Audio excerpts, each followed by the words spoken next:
Hi, I'm Alex Kajitani, speaker, author, California Teacher of the Year, and National Teacher of the Year finalist.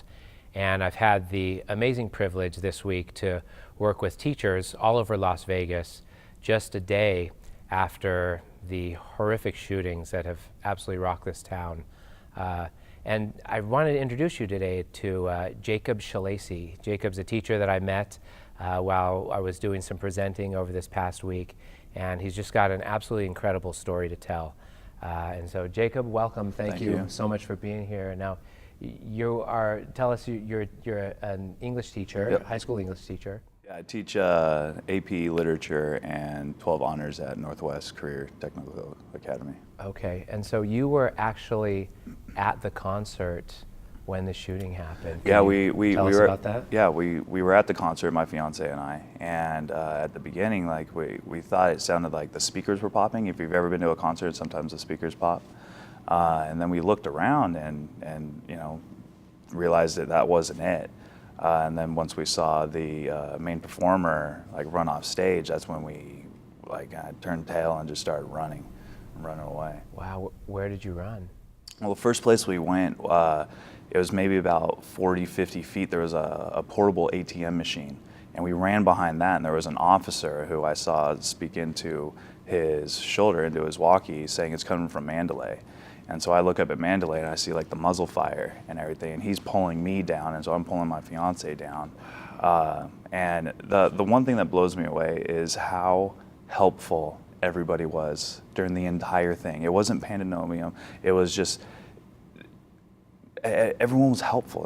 That's the best way I could say it. No one was pulling anybody down or trampling. My glasses got knocked off, and somebody yelled and told me. And so it was just in the midst of everything. Everyone was really helpful, helping each other over the fences and whatnot.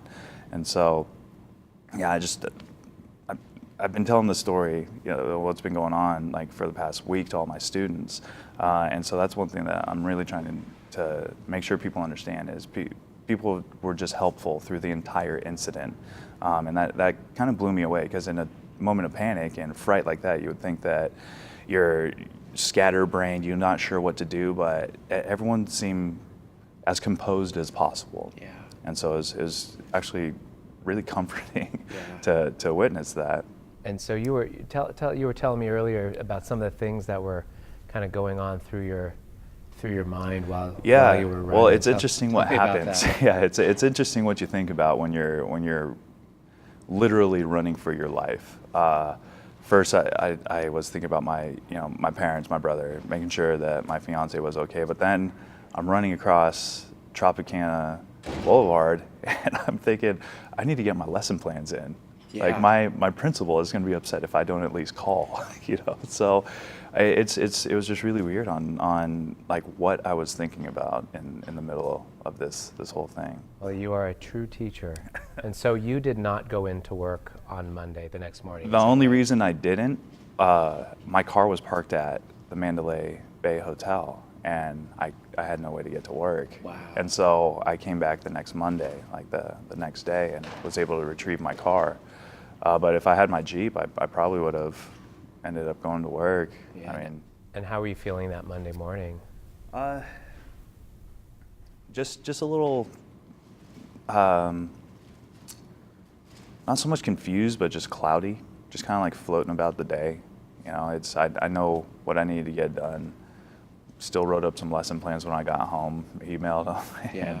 And, so it was just going through the motions, going through the process of what I would have been doing. And what was the reaction from your principal when you went to submit those lesson plans? Well, I texted both my principals at about 1:30 to 2 in the morning, saying, "Hey, this is what happened. We're okay, but I'm not going to be able to make it in."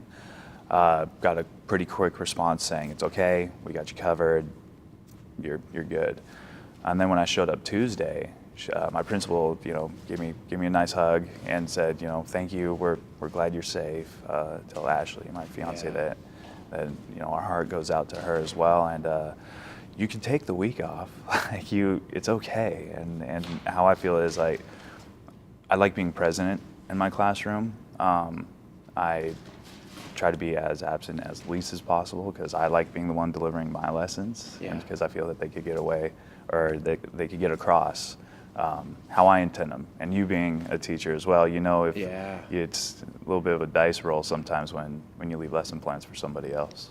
And what about the reaction from your other colleagues and the other teachers?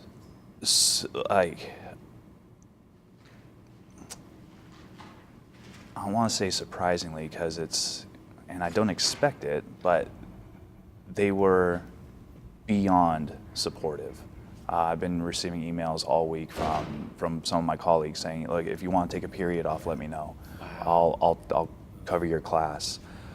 Just really, really supportive. People coming in, just popping their head in my room, give me a quick wave, a little thumbs up, I'm good, you know. It's just a little surreal. It's like the whole thing still, it's almost been a week already. And on the way down here, we were talking about, like, it's almost been a week. Like, it's weird how it just kind of,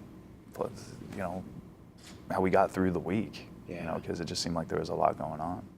And so Tuesday morning, to now be a teacher standing in front of students who are looking at you for answers. Yeah.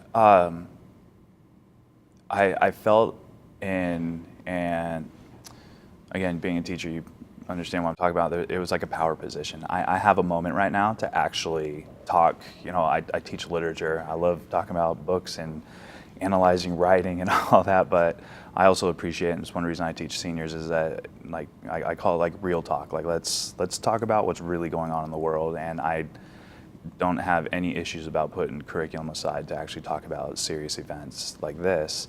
So I felt I had like a power position right now, and I really needed to take advantage of it, regardless of how confusing it was for me to talk about, to just like kind of like reliving it every time I tell it. But I find that that's helped me. That's helped me a little bit, helped me understand like how I've been dealing with it. But my students were more just curious, because we see movies, and this is what I was telling them, like we see movies, play video games, shoot 'em up games or whatever, or movies that don't really edit much to the imagination. They show us everything, so it's just like, this is what you would expect to see. It's nothing like that. And that's what I was telling them. And the best analogy I gave them was, imagine that one dream when you were getting chased times 100, and you have to keep your cool, because I felt that my fiance's life was like my responsibility at that moment. My hand did not leave her the entire time. And so I told my story, and I just kind of opened it up for questions, and just students asking questions. What kind of questions were they asking? Well, one student asked if people were being like trampled or something like that, and that's when I said, like, no, like, and that's when it dawned on me, everybody was really helpful. Even the officers. Like, there was an officer who pulled me down behind one of the telecommunication vans and said, "Stay down, stay down." And then once the shots stopped, he yelled at us to run, to run, to run. So they asked, again, like they asked just what I consider student questions of like, what was it like? What were you thinking? One, are you guys okay? Which was comforting for them to ask. But questions like, were people trampled? How did people react? What did you see? What was it like running? And so again, just telling them my story, and like I told them, like, I'm running here and helping my fiance and another woman over a fence, and I'm thinking my lesson plans. While we could hear it in the background, I'm thinking, like, I need to get a hold of my boss. So, as teachers and as a teaching profession, as we grapple with, how to talk about these kind of things with our students, especially those of us who weren't there, what advice might you have for teachers on, how to address these issues as they happen, or these sort of events as they happen with our students? Well, hopefully we won't have to again. And I'm really glad you asked that, because the whole week I've been thinking, like, what other relationship do I have to an incident like this? And the horrific things that happened with Columbine, that was my senior year in high school. Wow. And I remember when I got to my class, I'm going to have to talk to my students about this. And I remember what my old English teacher did when that happened. And I just kind of followed his footsteps. I spun a desk around or a chair, sat on the back of it, and said, "Hey, let's talk about this." So if there were any advice for teachers who were to experience something like this, or who did experience something like this, talking about it helps. I've told what's gone on quite a few times, and just being willing to answer any student's question within proximity. Yeah. And just let them know, because they again, like they only have movies, video games, secondhand experiences to tell them what it's really like. Yeah. And for something of this magnitude to really wrap your head around, it takes a lot, because I'm an energetic teacher. Like I'm bumping around in between desks and everything, and my students saw just like that Tuesday, like, all right, Mr. S is having a hard day. Like, let's see what we could do to help him.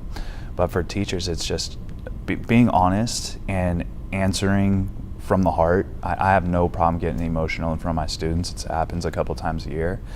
And this was one of those times, just to let them know, like, I am human. I see you guys every day, but I have a life too, and outside of school, and sometimes it overlaps. And this was an unfortunate time for me when it did, but a fortunate time for them. So it's like what I told them. I'm glad this happened to me, so you guys didn't have to experience it. Wow.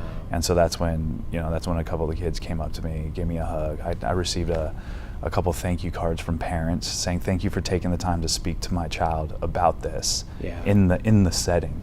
And so that was pretty great to experience. I think you're about to get a big hug from me as soon as we're done with this. But thank you so much for just sharing your story, for speaking up, and for really sharing it, especially with all the teachers out there. We send you and your fiance Ashley just all the love, as well as everybody who was affected by this horrific thing. And like you said, hopefully we'll never have to have this conversation again. Thanks for coming in. Of course. Thank you.